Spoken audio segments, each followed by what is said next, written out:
The Ministry of Agrarian Services and Wildlife says that the preliminary work on the elephant census has begun. It was in 1993 that a detailed elephant census was last carried out. Details of that story comes up later on in the news bulletin. Still in local news, United National Party parliamentarian Ashok Abeysinga presided at a media briefing held today, which focused on the current crisis in the party. We don't need an opposition leader or a party leader who is needed by. We need a leader who is needed by the United National Party. We have never asked Ranil Wickremesinghe to leave the party.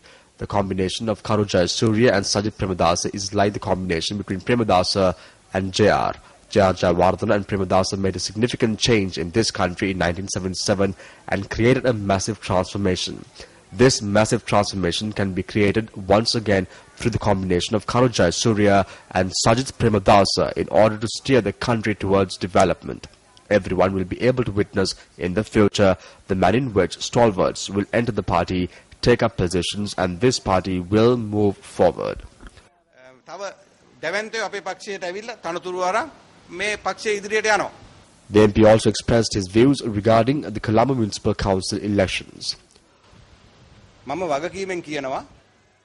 I state responsibly that if our party leadership changes before nominations are called for the Colombo Municipal Council, then the elections for the CMC will not be held. I state this with responsibility. Chairman of the United Bhikkhu Front, Venerable Meetiagoda Gunaratne Thero, says that a new leadership is required to raise the giant elephant, which is the United National Party, to victory once again. In a letter to the leader of the UNP, Ranil Wickremesinghe, the Thero noted that the ideal candidate for this position is Deputy Leader Karu Jayasuriya. Chairman of the United Bhikkhu Front, Venerable Meetiagoda Gunaratne Thero, said that he was happy to know that the proposal to name Karu Jayasuriya as the leader of the party was approved at the recent parliamentary group meeting. In his letter, the Thero noted that after this was revealed, a large number of monks had given positive feedback about the idea. The chairman of the United Bhikkhu Front reiterated that this decision should be accepted by the party leader as a truly democratic leader. The Thero pointed out that if he disregards this and attempts to cling on to power, he would lose all the respect and dignity which he had protected up to now. Meetiagoda Gunaratne Thero added that when travelling around the country, one can notice that Karu Jayasuriya is the ideal candidate to revive the party. In his letter, the Thero said that if Wickremesinghe truly loves the party, he would accept this decision, and if he does not do so and attempts to impose restrictions instead, the party leader would lose his popularity. The chairman of the Bhikkhu Front also believes that this decision would be officially accepted at the next working committee meeting. Venerable Meetiagoda Gunaratne Thero also noted that the United National Party is not the property of a single individual and that it belongs to the millions of its supporters.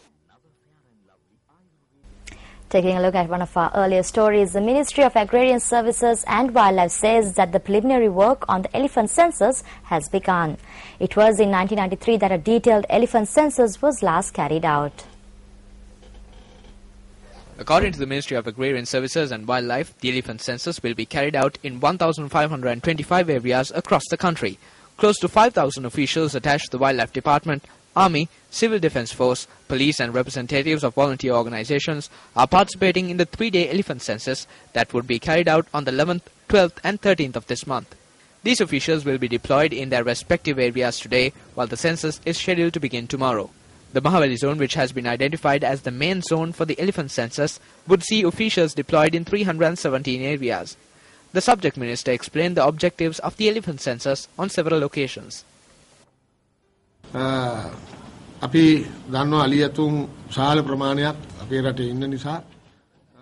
is a large number of elephants in the country.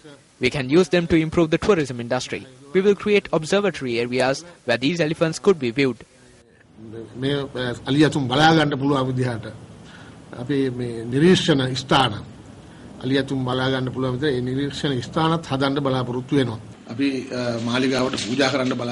We intend to hand over the elephants that would be found subsequent to the elephant census to the temple of the sacred tooth relic.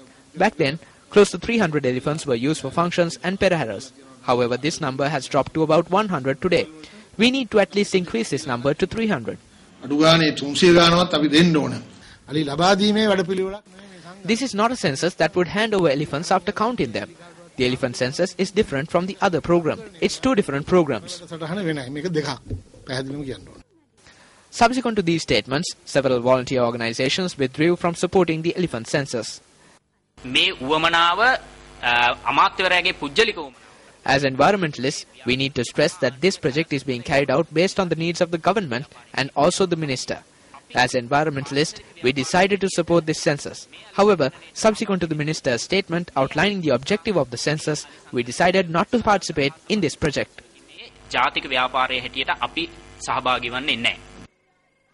According to environmentalists, there is no provision in the law to capture an elephant or a tusker. According to the provisions of the Fauna and Flora Protection Ordinance, the only section that provides for the capture of an elephant is Section 13 of the Act as amended.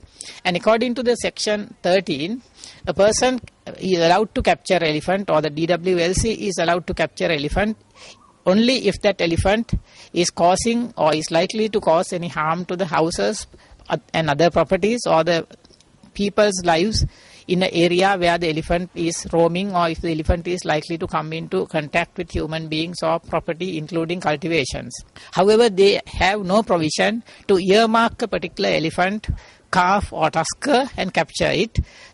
If the minister wants to capture a tusker or a calf, then there are only two ways to do it. One is to do it in gross violation of the provisions of the Fauna and Flora Protection Ordinance, or else to amend the Fauna and Flora Protection Ordinance and do so.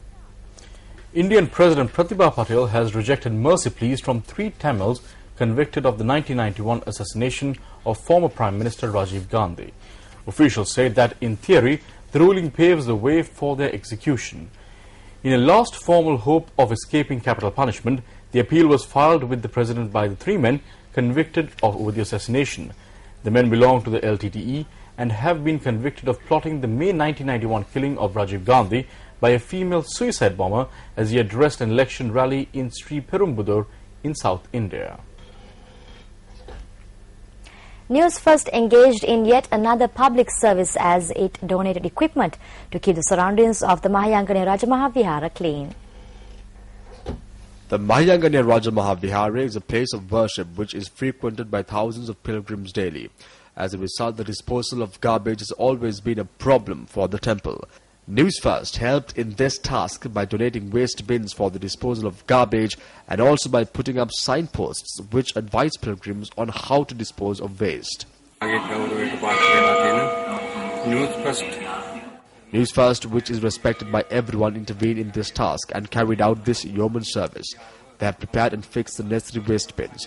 I would like to say that this has been done in a very orderly manner, in a way which matched the surroundings of the temple. Waste bins were also placed by News First in the bus stop located in the Mahayangane area.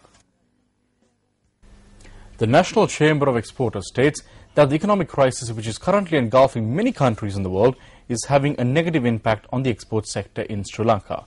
President of the NCE, Sarath De Silva, states that extensive work has to be done in order to develop the export sector in this backdrop.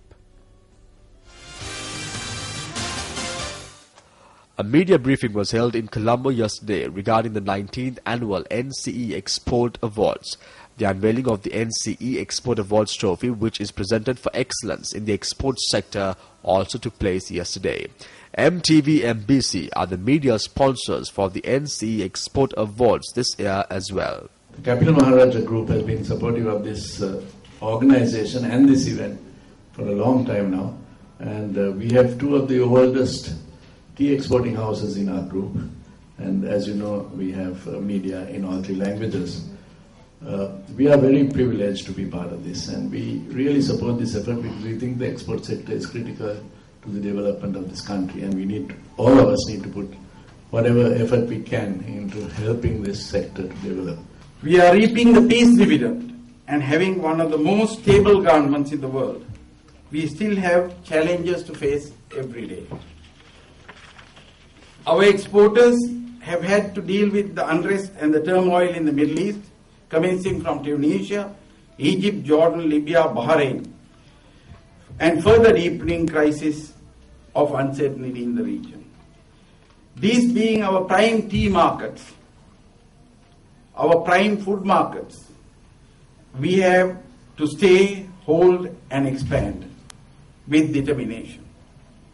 In Europe, there is Spain, Italy, Greece, Iceland, even France and UK experiencing economic downturn. To add to this, we have an unprecedented debt crisis in the United States, the resultant possibility of the dollar devaluation and less consumer demand.